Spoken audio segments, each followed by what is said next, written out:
Hello, beautiful people. What is good in your life today? You know, that's my number one question. And I am Kia, the host of the Female Veterans Podcast. And I am here with my beautiful co host, Gloria. Gloria Goldberg. I'm the founder of Unbreakable Life with Glory. How are you? I'm good. How are you doing today? I'm doing great. Awesome. Awesome. I am really excited because I have been thinking a lot about this time last year. And this time last year for me, I had a surgery and I nearly died, or maybe did die, on the operating table. Wow. And yeah, and it was I didn't crazy. know that. Yeah, and I was really upset when I came to because the surgery wasn't done. But everyone, I remember how panicked everyone looked as they explained to me that I had to reschedule a surgery and I needed to think about, some things and Mm-hmm. why the surgery hadn't happened. And I remember it took me a couple of days to like really realize and the gravity of the matter to sink in that I had just died Yeah. on the operating table and they were all very afraid. And it got me thinking, well, I didn't remember anything. Like, I didn't see anything special. I didn't have any experiences that were notable. It was just blackness. It was like nothingness, darkness. And I got mad.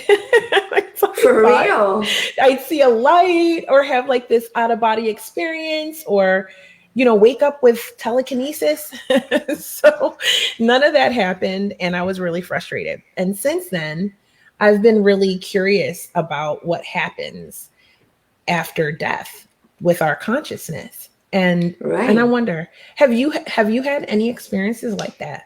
Myself, no. I've been closer to be killed, but I'm not like experience of death. No. Mm-hmm. No. Wow. And it's like, my daughter did. My Mm-hmm. daughter did, but she was a baby. I did have that experience with her, but me, myself, no. And I'm very curious because this subject is being like a very, wanted to know about it because there's a lot of people that have that experience. I'm so excited today with your guest. I can't wait to hear her story Okay. because it's like, I really want to hear it. Like, yeah, what is out there? What is going on? Because people have different opinions about it.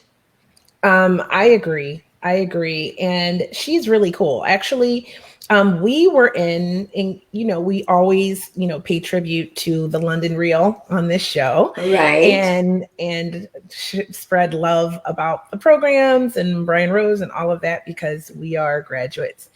But she's actually a graduate too. So Really? she was in my Broadcast Yourself group and we graduated together. So she has a really cool podcast called Bridging the Realm. You can find it on YouTube and anywhere you listen to podcasts. Okay. And she talks all about this. It's really powerful. And not to mention that she has created a documentary film. Okay.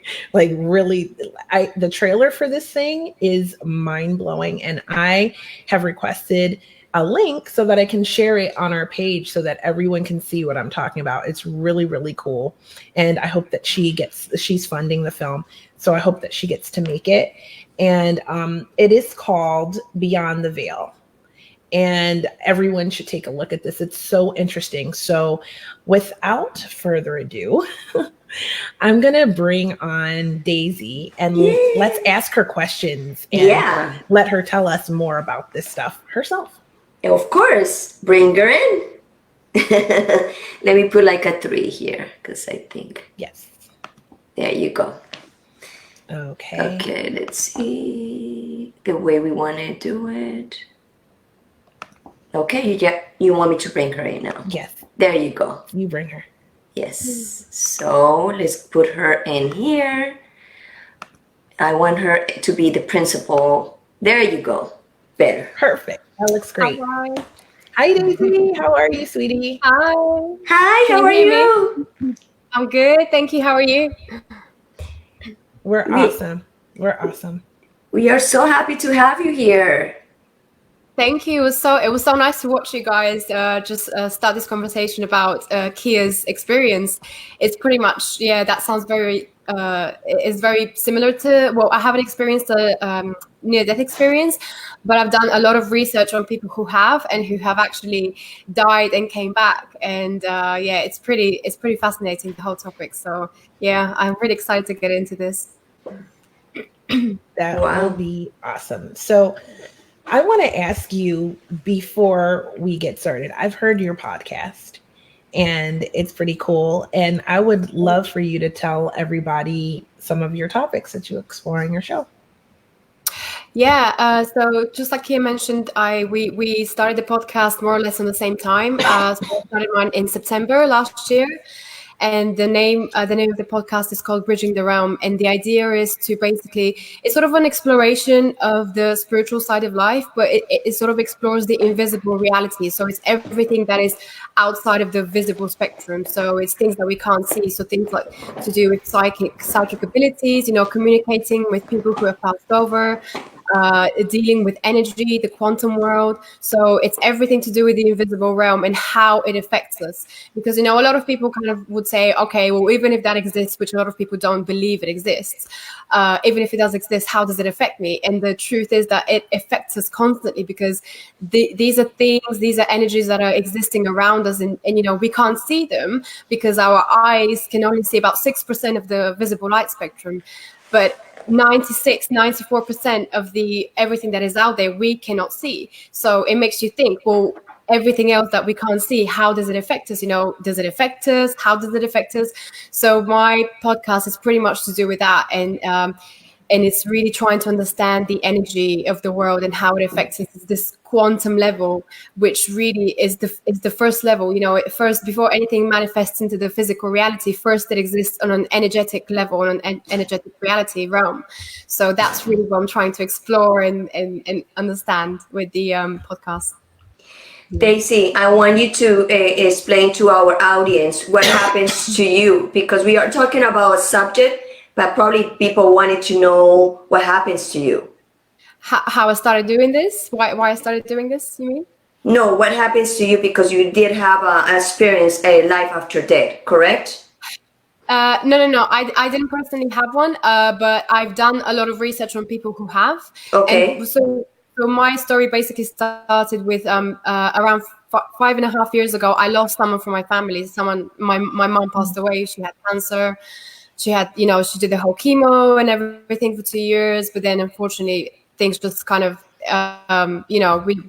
we couldn't basically, she couldn't get healed. So she passed away about 5.5 years ago, and for me, of course, that was really, I didn't really know what to do at that point. It was really, I mean, almost like a part of me died as well with her. It's like someone that's it's your own mom, so it's like the most important person of your life, right? Right. Yeah. And I just wanted to understand what happens, because I started to ask myself. There were a lot of things that I wanted to say to her that I didn't get the chance to. So, of course, that weighs on you, and you just think, well, am I ever going to see her again? Does that mean I'm never going to get the chance to say anything to her again?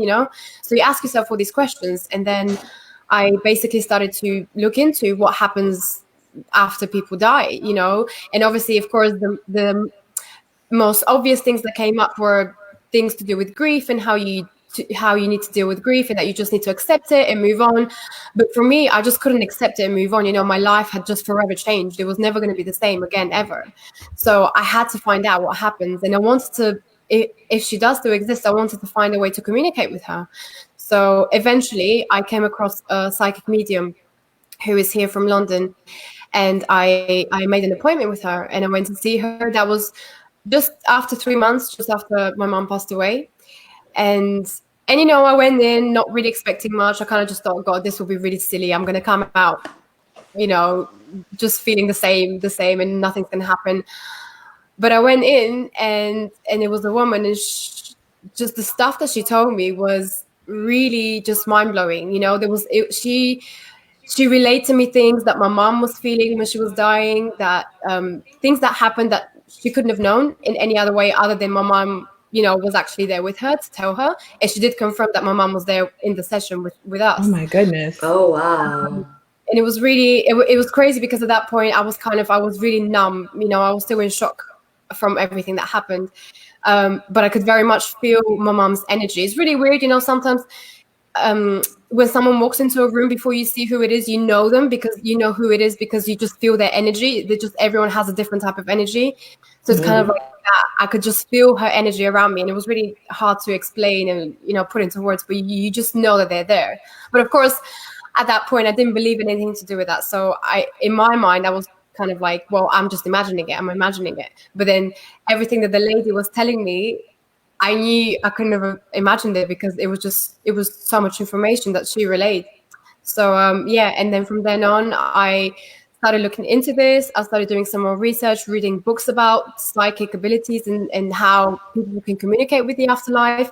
And I realized that there's a whole world out there of people who actually have these abilities, and they say that we are all born with these natural abilities. We're able to, they say that babies can see angels, they can see people who have passed away, but we block these off as we grow up because society teaches us that this doesn't exist. This isn't real, right? So I started looking into it, and I started going to classes to learn about it more and to develop some of my own psychic abilities because I just found it really fascinating.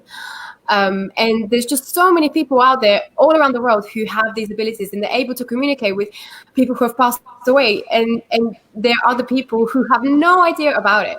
And I just found the whole topic really it was really weird because you have these people who don't believe in it, and then you have these people who actually do this for a living, and they communicate with their loved ones who have passed away every single day, and it's like no big deal.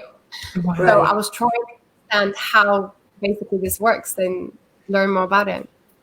I have a question for you, Daisy. When you have the opportunity to talk to this person that you wanna connect with your mother, do you close the episode that you had, the guilt or the thing that you have about your mom passing away? You didn't have the opportunity to talk to her. No, it was more of a process. It wasn't something that happened straight away. For me, the biggest thing was to realize that actually she still exists on some sort of level. She hasn't just completely disappeared from the face of the earth. She's still there, and I have very much this chance and this ability to communicate with her whenever I want to. So, and then the whole process for the next 5 years was basically me dealing with that guilt and dealing with that grief because there were, a mother and daughter relationship is very complicated. So, Yes. But in a way, I'm so grateful that, this pretty much saved my life because it gave me so much, it allowed me to understand so much of what I didn't understand when my mom was still alive. So it's almost like we developed this different relationship after she passed away, in that sort of way of me trying to communicate with her through mediums and that sort of way. And it allowed me to definitely deal with a lot of my own grief and a lot of my own guilt. So that definitely helped me to a huge extent. And I wouldn't have been able to do that if I hadn't gone into this realm, into this field. Yeah. Did she tell you anything like to calm you down? Because I hear in other people that happens, like go through mediums to ask about the people who pass away, and sometimes those people have a message to the person who stays here on the planet. For example, I read about like a person that went to a medium, and the medium say through the mother, "Don't worry. I forgive you. You're gonna be fine. This is my time. Don't worry." Do you get that that opportunity with your mother? Yeah. She very much said these things. Yeah. Excuse me. And she pretty much said, she's still there. She can see me and my sister because I have a sister as well. She could see how, how much we're suffering because of this. She was kind of just saying, just it's fine. I'm fine. Don't worry. I'm so happy here. Like I have. Because her father passed away a few years ago before that. So she was kind of like saying, I'm here with your grandfather and we're having a good time and we still see you. And she was even commenting on my nephews who at that point still weren't born. But she was saying very much that she had already met my nephew who was about to be born. So that was just like, wow. Yeah, that was really exciting. Yeah. So So why you think people don't believe in this anymore? Why we are like, we start from that. We start from like a long time ago. We believe in this kind of stuff, and then we stop believing in this. Why you think it is? yeah. Well, I don't know the full history of it, but it definitely started with the religion and just the whole idea of the you're gonna go to hell or heaven, and this whole idea that what we do in our during our lives will lead us to hell or heaven after life. This whole idea to like fear mongering, and it basically started implementing this really false idea of that we're going to be doomed for the rest of our lives if we do something bad. So since then, it's like everything that was to do with psychic abilities, witchcraft, anything to do with us speaking to dead people, that was considered witchcraft, and you were basically Yes. the stake. So if you spoke about anything that is even remotely related to that, you were killed straight away. Back in the 1800s and the 1700s and even before that. But that's kind of what started off. And after that, when science kicked off, the whole materialist view and the model that we only everything is just atoms and physical. There's nothing outside of this physical reality, and people very much started to adhere to that. To in a way to move away from the religious view and from the religious fear mongering, but then they completely swung to the opposite side, where it was kind of like, okay, now I don't believe in anything to do with this religious stuff or anything else to do with heaven and hell. Now I believe strictly in the material world, and there's nothing outside of this world. So people would swing from one side to the other, and they would just forget about everything else that's in between. So but these people who are able to communicate with this other side, they've existed for hundreds of years. You have the shamans, the monks, the priests. They're a lot of them, they've been able to do that for hundreds of years. The Native Americans, the people from the Amazon, the shamans, they're all able to Yes. communicate with these non-physical beings, whether it's humans or elemental, like nature and stuff like that, and even animals. So this has been part of our nature for a long time. It's just people have forgotten about it, and especially in the Western world, we just don't want to. We just don't want to admit that that's actually truth. People are just so focused on the material stuff that they've just completely forgotten about everything else. Yeah. And now it's led to depression, it's led to mental illness, because people have just disconnected from their spiritual side. And this is all about, now we're trying to reconnect back with our spirituality. And, it's coming back with yoga, it's coming back with meditation, it's slowly starting to come back in.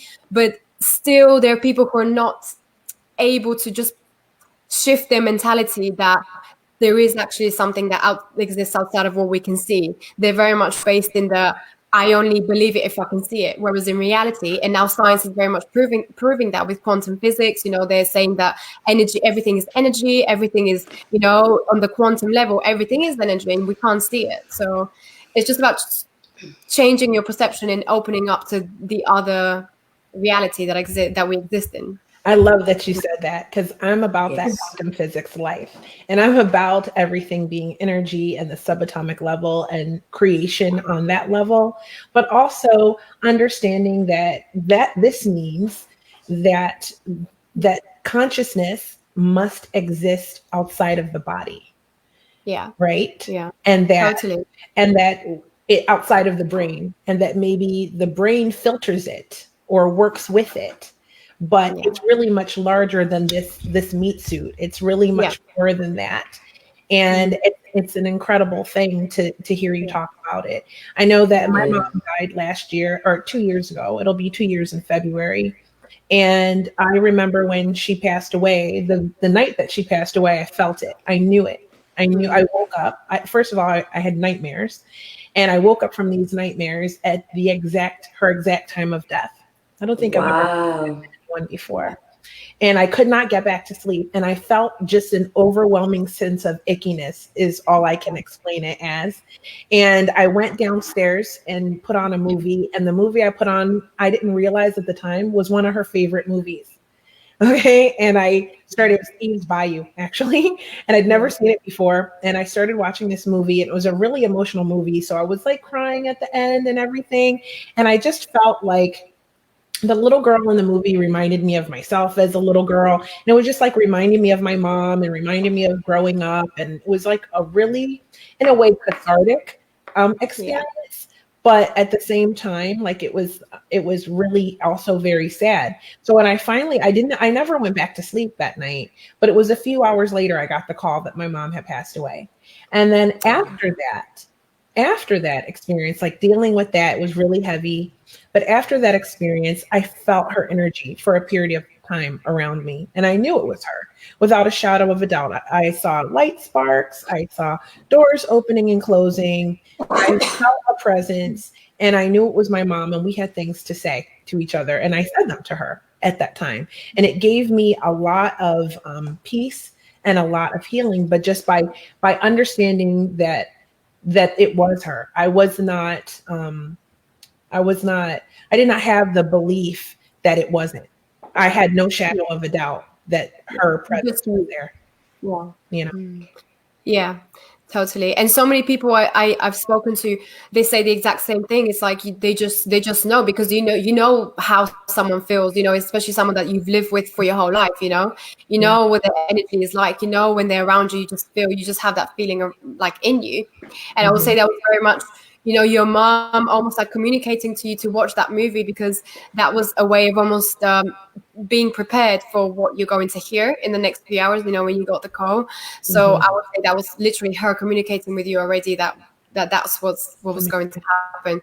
And there are a lot of these stories. I mean, there's so many incredible stories. I've been speaking to so many people, and there's so many people who had these, again, like you, they've had in their sleep, for example, their loved one will come and tell them that they've passed away, not to panic, they're fine, they want them to continue living their life. And they wake up in the morning, they will get that call, and they'll find out that person died. And there's just so many of these stories, and people say, oh, it's a coincidence, it's a coincidence.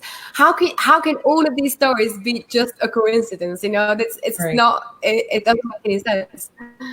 And Yeah. so that's what your movie is about, right? Yeah, well, yeah, pretty much, yeah. So the film that I'm doing is actually, it has the very people who I first met. So my first teachers who basically taught me about this subject, and the woman who I went to see for the very first time, she's one of the main characters, and they basically talk about their lives as psychic mediums. What does it mean? What does their work involve? What happens after someone dies, from their perspective? Because we're very, so far there's been a lot of research, a lot of scientific research on the topic, life after death, and people have explored near death experiences, but no one has ever really stopped to take a look at the experiences by the psychic mediums themselves, because but they've been so dismissed, and a lot of people think that it's just nonsense, they make it up. But actually, no, there, like I said before, there are thousands of people, if not millions of people, who have the ability to communicate with this non-physical realm. So for me, it was very interesting to find out their perspective and how they see the world.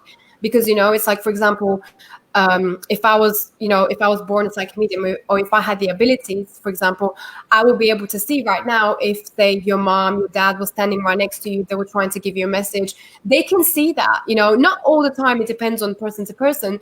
But I just find that really fascinating, and I want to know how do they deal with that? How do they live like that? So for me, it was really interesting. So the film is about sort of exploring that side of reality, and also some of the scientific research, the new scientific research that now pretty much says that yes, consciousness exists outside of the brain. So it's very much like it proves that there is life after death. So yeah. The only thing I have experienced about life after death is like the two grandmothers that already passed away. I see them in my dreams, like maybe 15 days later or 3 months later, but they never talk to me, but they just smile. And like I know what exactly they are telling me. And it's kind of weird because I asked all my family if they someone had that experience, and they say no. I'm probably kind of the only one. And also my grandfather, it was a witch. Wow. Yeah. So I'm coming from witches. My grandfather, I don't know what type of witch he was, but my grandmother, she was a black witch. Like she likes to do harm to people and do stuff. And I hate it because that's not the way to be in life, and especially like deserving bad things to people. And I said maybe I have those things about which, but I'm like breaking the chain of that negativity, black Yeah. place that they was the DNA or my chain, because we have a chain. So I'm coming from that kind of chain. And who else teach my grandfather that? So I don't know. So the only thing I just experienced is that with my two grandmothers, and I also know in my heart I have only good stuff about people, or only good stuff to do to people. And Light my work. grandmother was not like that. So I think I'm a white witch. I think so too. I think you do light work. I'm a light worker. I use my gifts for helping people. And I think that I don't know if I'm a witch. I don't know about all that, but I know that I have certain gifts that I use to help people and help them through difficult times in their life and help them and encourage them to heal and be able to feel better, and so I think that's light work, and I think that you do light work as well, and I think you do amazing work, Daisy, with bringing all of this to the forefront and helping to break down the mindset that this is not real, or it's not valid. So Thank you. That means a lot. Yeah, I think we're all light workers here between all three of us. Yeah, I mean, from what I know, this kind of stuff, it definitely runs in the family, especially if you're born with these sort of abilities where you can feel other people's energies. I don't. For me personally, it was, yeah, I could very much feel people's energy as well. And yeah, and sometimes they call these people empaths and things like that. But I could very much, and it wasn't until the first time I went to see my teacher, that first session that I had with her for my mom, and she actually told me, she said to me, "You are very sensitive, and you can feel people's energy and their emotions really strongly." And at that moment, I had this like light bulb moment, like, oh God, it makes so much sense, because now I know why I act like this around this person, or I act like this around these people. It made so much sense to me, but it was never something that I would put together myself. I would never think of it like that. If anything, I thought at one point I was bipolar because my mood would shift so suddenly sometimes, oh my and God, it's I'm not, so glad you said that. Yeah, me yeah, too. yeah, yeah. I mean, a lot of these people, that are being diagnosed with these bipolar, a lot of these mental illnesses, it's actually this oversensitivities, and they're not. Well, first of all, they don't know about them, and of course, you go to the doctor naturally, and you would say, "I'm suffering with this, that." Okay, here's a pill, and then it tends to make it worse because you're not dealing with the actual root of the issue, which is that you are oversensitive, and there are ways Exactly. to protect yourself from that, which a lot of people don't understand. And again, if you're not into this field, if you don't believe in anything this outside of this physical reality, then you're going to be suffering with this, because of course to you this is just physical stuff. So you take a pill, deal with it, but then it just gets worse and worse. So yeah. You just, I'm sorry, Kia. You just say something that I always been saying for a long time. Depression or anxiety or emotions, when we are so super emotion, we have superpowers because we Yeah. feel more than anybody else. And like you mentioned to you before, I go places, sometimes I have to get out because the energy, I can Me stand too. it. I see people sometimes and I don't like the people, not because the people is the energy they carry. I know that, and I feel that, and Kia also have that too. It's the same.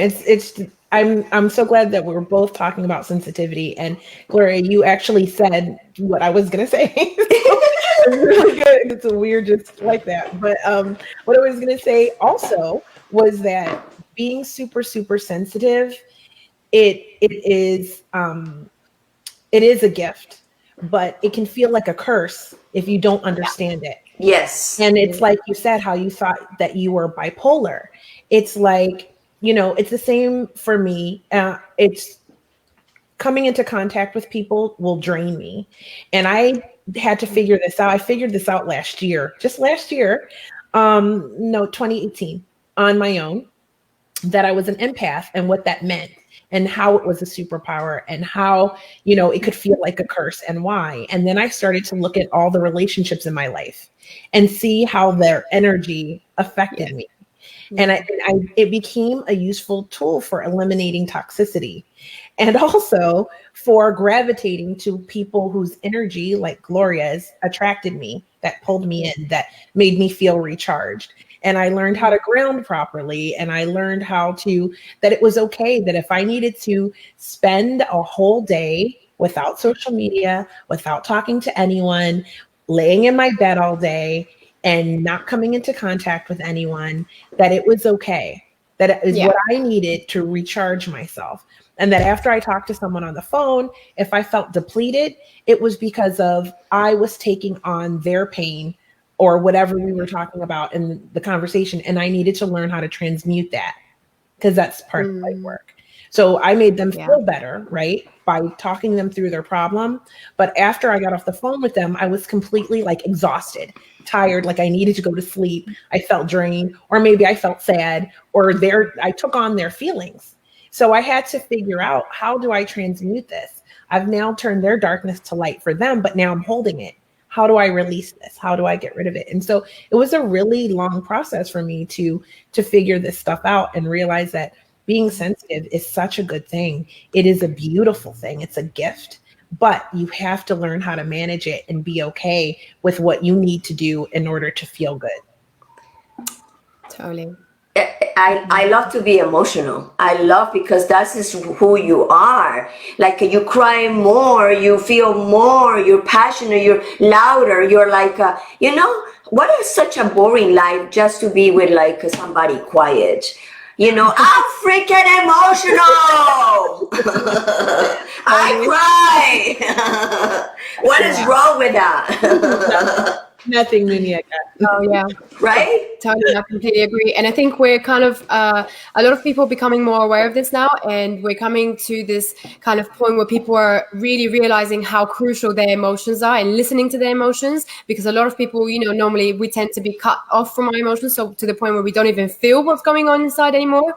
And that's how you get illnesses. That's how you get cancers and all these type of things, because it's energy, right? Again, everything is energy. So it's like this built up energy that's sitting in your body and you're not able to release it. So of course something's gonna have to come out in some sort of way. So I think a lot more people are becoming aware of this now. So hence doing the whole meditation, the yoga, which helps with that.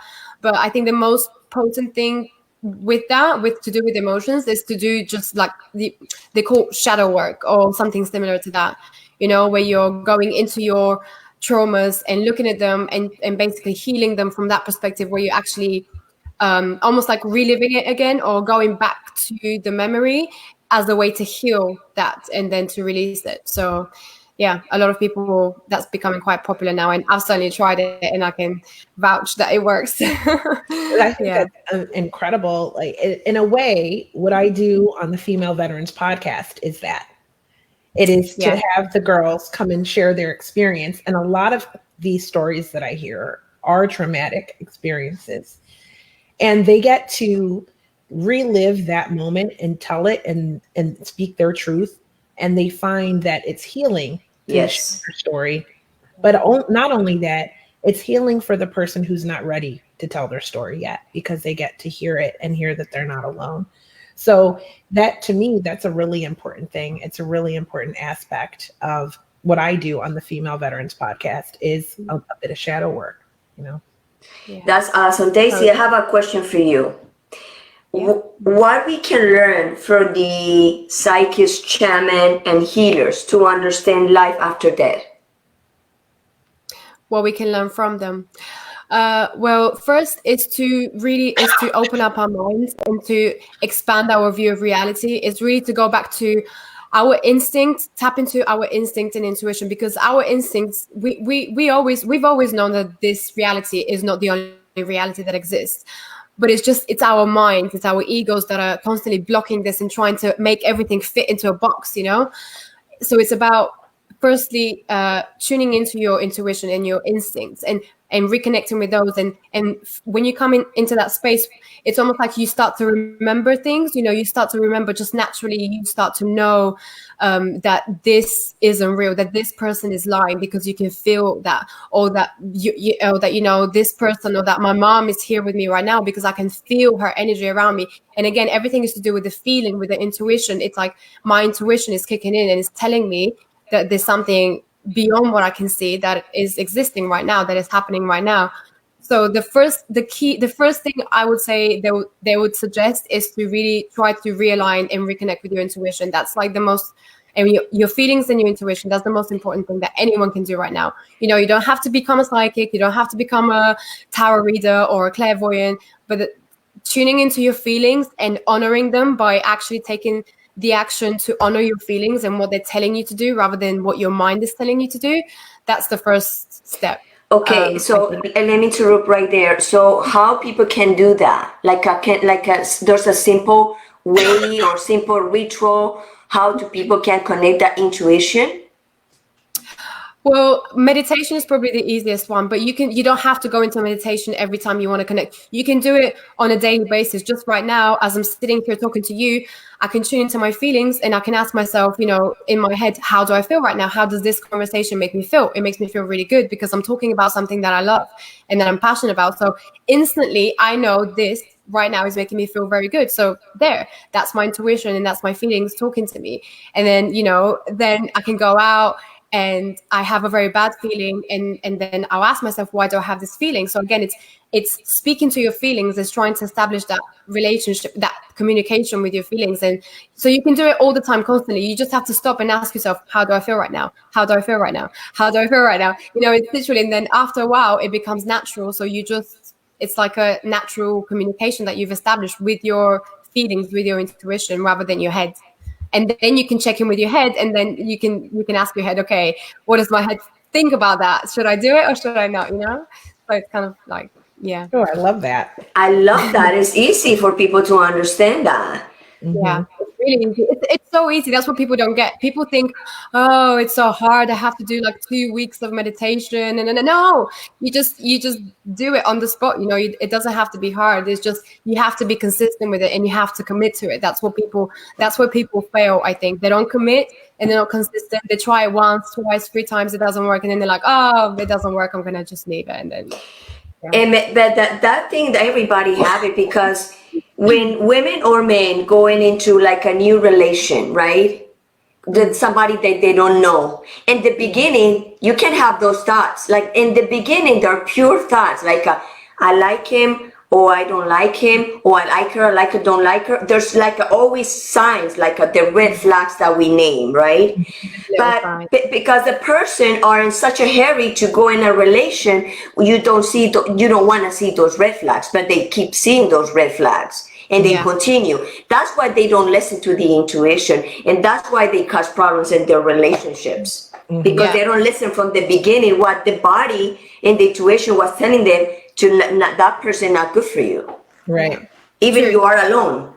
Yeah. Totally, yeah. And a lot of people don't listen to their intuition because, and a lot of the time I think, well, there's 2 things I would say about that. A lot of the time, obviously, we act out of fear because, if we don't go for it, we'll miss our chance, or we'll end up alone, or we'll never meet someone who's nicer than this person, or, but at the same time, I would say sometimes it is our intuition telling us to go into that, even though we know it won't work out, because sometimes it's just a lesson that needs to be learned out of that situation. And that's what I've learned, especially kind of recently, to look at things. There's always lessons out of every situation. And sometimes the person that's in your life, they're meant to not be there for your whole life, but they're meant to teach you a specific lesson that will help you on your evolution, So sometimes we do need to go into that situation, even though we know it's not going to work out, but there's something that out of that situation that we need. So the question to ask is, what do I need from that situation? What is it teaching me? And I think if you approach it from that perspective, it's going to be a lot more smoother. I love that. I love what you just said. Yes, we should put that in a book, Daisy. Yeah. It's Yeah, amazing. I interviewed someone about that in one of my podcasts, and it was really interesting to see what how you can change your perspectives and think about things from a different way. She's a tarot reader, but she's sort of like a guidance reader as well. But the way she makes you see things is just she completely spins them around in a different perspective, and you're like, wow, I never thought of it like that. And it really makes me see one situation from like 100 360 degrees, and you kind of like, oh wow, okay, I can see how that might have actually helped me rather than just giving me a heartache. So yeah. Definitely. I agree with that. I think that a lot of the relationships that we have are meant to be life lessons. And Yes. sometimes we're doomed to repeat the lesson if we don't catch on. Yeah, yeah. We're just keep doing How it, many like dating times? the same guy or taking the same kind of job that you hated. But so Mhm. I find that when we learn the lesson, then we can move on. And it's so Yeah. beneficial to be able to see things from different perspectives. I agree with that too. It's just makes you be able to understand what you're experiencing and other people in different ways too. Totally. Yeah. Totally. So Daisy, where are you now? What is in your life? What are you doing now besides your podcast and everything Uh, you're doing now? yeah, so basically, the main things I'm working with now is the podcast. I'm just trying to grow it and expand it. I have a lot more themes coming up for this year. This year, 2020, is going to be massive. So many things going to happen. So Yes. I'm trying to just grow my podcast and just bring more people on. I'm planning on doing some workshops and stuff, but that will be like further down the line this year. But apart from that, I'm doing the documentary Beyond the Veil, which is about life after death. So I'm currently doing a fundraiser on that. So if anyone is interested in looking at it or donating, that would be amazing. Yeah, it's the main page is on Facebook, Beyond the Veil 2019, and I'm basically just fundraising the completion of the film. A lot of it I've already shot, so I've already interviewed a lot of the key people, but there's still a few things to be done. And of course, the the actual editing and the post production is always the most costly for everyone. So I'm basically busy with that. So I'm just trying to get it done, and hopefully it can be done by the end of this year, and I can have it out there for people to see. Yeah. That sounds amazing. So I Daisy, hope this will help. where are you located? I'm in London. Yeah, I've been here for God, almost 20 years now. Yeah, so a long time. And you're original from London? No, I was originally born in Bulgaria. My parents are from Greece and Turkey, but just happened to live in Bulgaria, and then I moved here with my family when I was 12, and I went to school, college, university, and now it's my life is pretty much here. Yeah. You like in UK? You like it? Yeah. There's loads of opportunities. I can't say I like the weather too much. Sometimes it does get very depressing, and the actual city itself. A lot of people, I've heard a lot of people talk about it, especially people who are again quite psychically tuned in, and it's a very heavy energy in London. It's quite hard to live here for a long time, so you have to get out. I have to get out every now and then because it drains you. It really, really does. So I think Because a lot of it's not too much sun over there. Well, yeah, that too, but also the mental energy, the way people are wired here. It's a very like rigid. Um, it's a very rigid way. People are very mental. Everything is very fast paced. You have to go to work, go home, go to work, go. It's like there's no room for breathing. There's no room for relaxing and just sitting down and just not doing anything. So that's just the mentality here for the majority of people. So when you're living in a place like this, you naturally develop that mentality as well because you're surrounded by people who are in that mentality of work, work, work, money, money, money. No time. So it's very draining sometimes. But So I yeah, think, I like but to I get think away that every happened. now and then. That things happens in the big cities all the time. Hmm. Yeah, a lot. Yeah, totally. And Yeah. the lack of the sun in London makes people depressed. Yeah, very much. Yeah, I know. I'm very much in need of a holiday right now. Need a bit of a tan. But yeah, I think definitely to do with the sun, not getting enough sun, not being out enough. Yeah, that's all You, interconnected. you need to come to Florida. I would love What did you tell everyone? Yeah, definitely. 2020 is the year. Yeah, I'll be traveling a lot more, hopefully. You Yeah. know, Daisy, I think it's really interesting what you said about the mentality. Do you think that like every place, just every city, every place, country has a certain mindset that affects like how the energy of the place and how people live there and how they feel? Yes, totally. Yeah, every city, every place you go to, they have a different energy. Like there's a different frequency to them. Just like every person has a different frequency. Every overall, every area that you go to also has a certain frequency. There is a lady called Teal Swan. She's a spiritual teacher.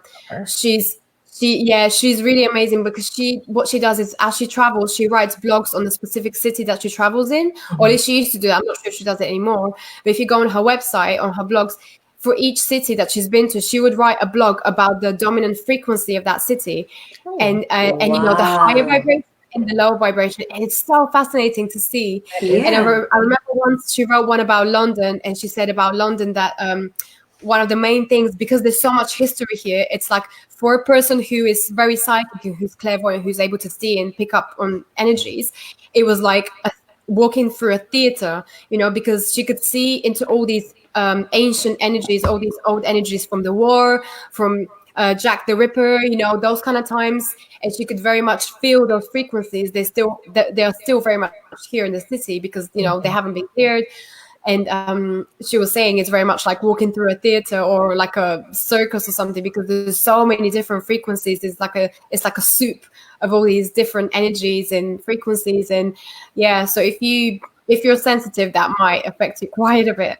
I was um affected, definitely, yeah, yeah, in London when we were there. I was off. I was just not myself. I had a yeah. fun time, don't get me wrong, because I was a Victoria. We had a blast, but I just like my energy was definitely off. I was Yeah. off kilter while I was there. It's something I will have to adapt to. I'll have to go back in order to be able to balance out, I think, while I'm there. In my case, I get tired like every 10 years in the place that I am, and I have to move. I've been moving like maybe 40 times in my life, and I'm 47. That's a good way to do it. I need to move. I think I don't know. I cannot be in a place for long, and it gets me like I need to move. And my husband knows already.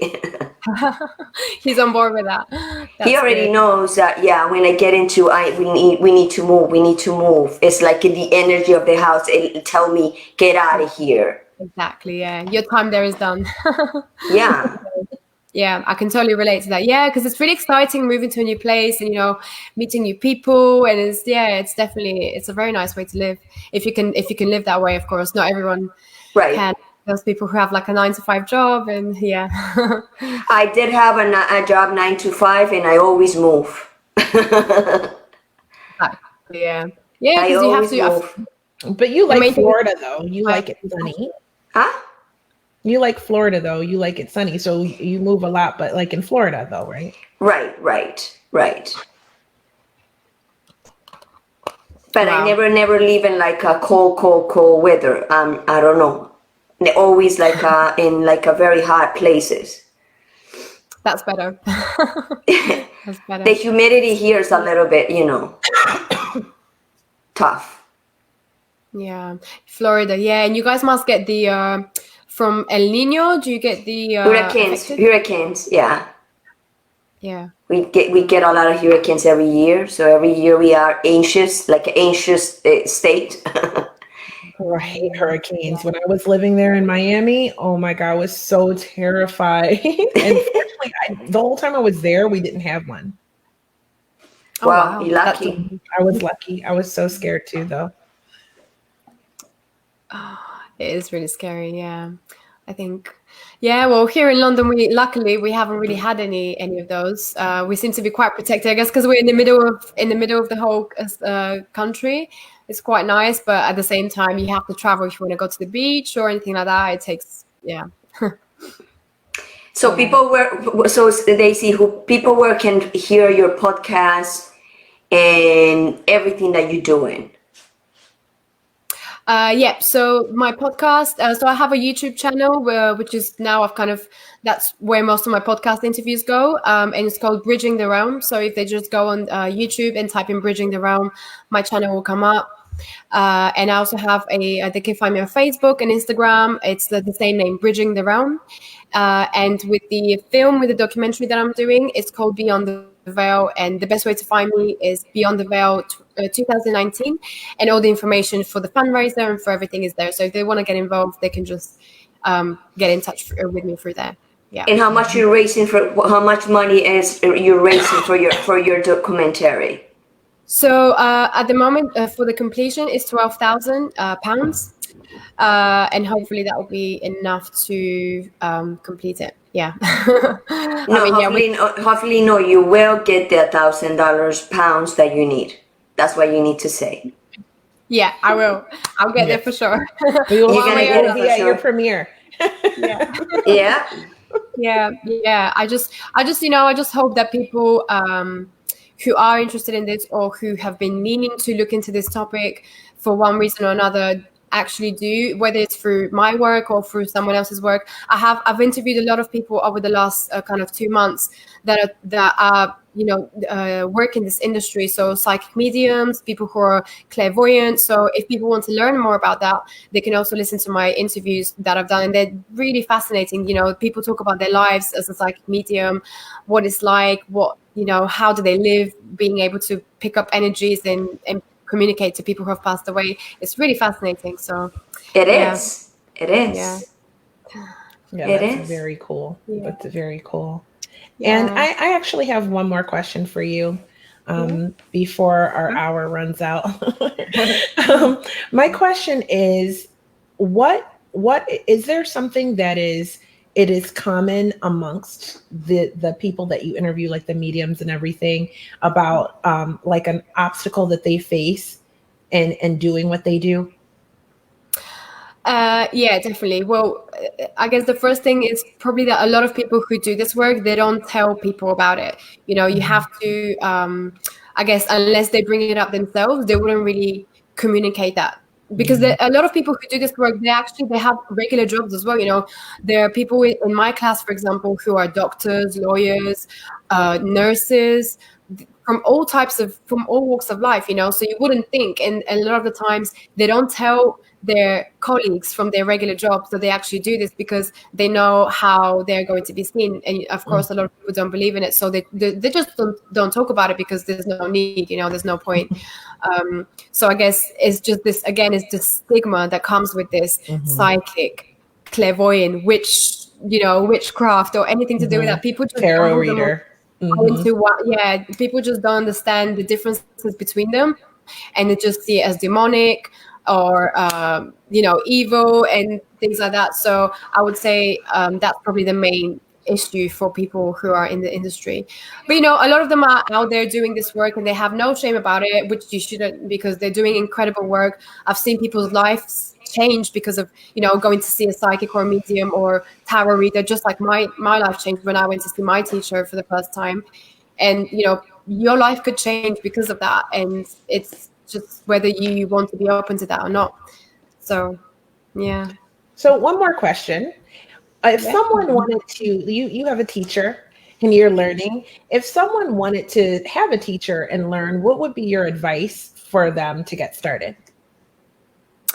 I would say go with someone who you feel would be a good teacher for you, or someone who is recommended for someone else. The main ways in which I come across different people, different teachers, are through recommendation from people who are in the field. And they will tell me, "Oh, look at this person." So I would just say that. But yeah, definitely don't think that just because they charge the most money or just because they're the most popular and they have followers, they might be the best one for you. It's not the case. You should always try to listen to your intuition of who will be a good teacher for you, because of course different teachers have different ways of teaching as well. So it has to be tailored to you. It has to be a way that you understand. So yeah, I hope that helps. I would love to have one of those teachers, to talk to one of those. it's really incredible hearing about their life and how how they grew up and all the things that they've seen, and it's just yeah, it's really incredible. It really just it makes you just see how big our world is and our reality actually is, and how we've just boxed ourselves into this tiny little box that we call reality, and we just think this is it, but actually this is just a dot. There's so much more that exists out there, and I'm just really excited to just find out as much as I can, and that's really my aim. Yeah. That's incredible. It That is is. incredible. I have to thank you so much for coming on Hot Topics Live and hanging out with us for an hour and sharing all of this incredible knowledge. Thank you, Kian. Thank you, Gloria. You guys are amazing. What you guys are doing is really, really incredible. And I really connected with you. Like we said, 3 empaths here, 3 women. I think it's really the topics that we're discussing and that you guys are bringing up are really, really important. And especially with this year, I would just say with 2020, it's supposed to be the year of the goddess, and kind of like the divine feminine rising. So yeah, woo.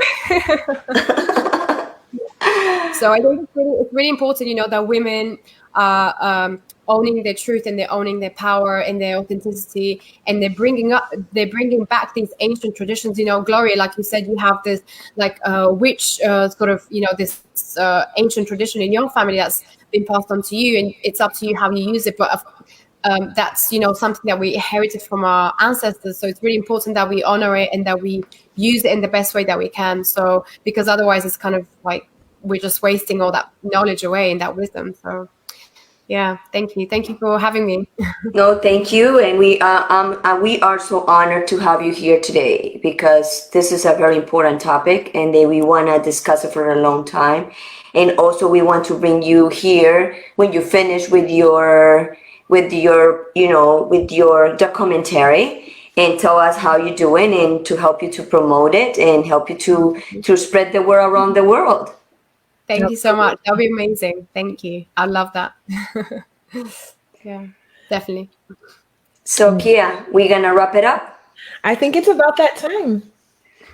Anything you want to say before we go, Kia? Well, I again just want to say thank you so much, Daisy. It's been really incredible getting to know you since our days at London Real, studying together and going through that whole transformational process at the same time. And it's been so incredible to be able to invite you on Hot Topics and share with everyone everything that you're doing now. And also, I think it's really great that you came on. And we're going to talk more about this topic for the next couple weeks. I think we have some more guests who have actually had experiences. So I can't wait to do that. Gloria? Yeah, okay. I'm trying to seduce one of my guests to come next week. He have a life after death experience. He said yes, but things can change in life. So I hope he's gonna come. And nothing. Thank you so much, Stacey, to be here again. Anything else that you want to say before we just close, Daisy? Just thank you guys so much for everything you're doing. It's amazing. And Kia, with your work with the veterans, I think that's really incredible. And you guys are doing light work, like you said. You're healing people through the work that you're doing. So I think definitely we should all take notes from you, and try to own our power and be out there and do our work. So definitely thank you so much for your time. Thank you. Okay, so this is one more time Hot Topics. This is Gloria Goldberg, the founder of Unbreakable Life with Glory, where I talk about depression and anxiety freely, and my co-worker, my co-host. I'm sorry, my co-host. You know your co-worker too. We're partners in crime. That's Yeah. Okay. But I am Kia Baker, if you don't know that by now, and I am the host of the Female Veterans Podcast and co-host with the lovely Gloria Goldberg of Hot Topics. And this is our guest, Daisy. We are privileged to have her with us, and we love you guys. I guess we'll talk to you next time. Yeah, see you next week on Thursday, 3:30 p.m. Easter time. See you all. Bye-bye. Bye. Bye-bye.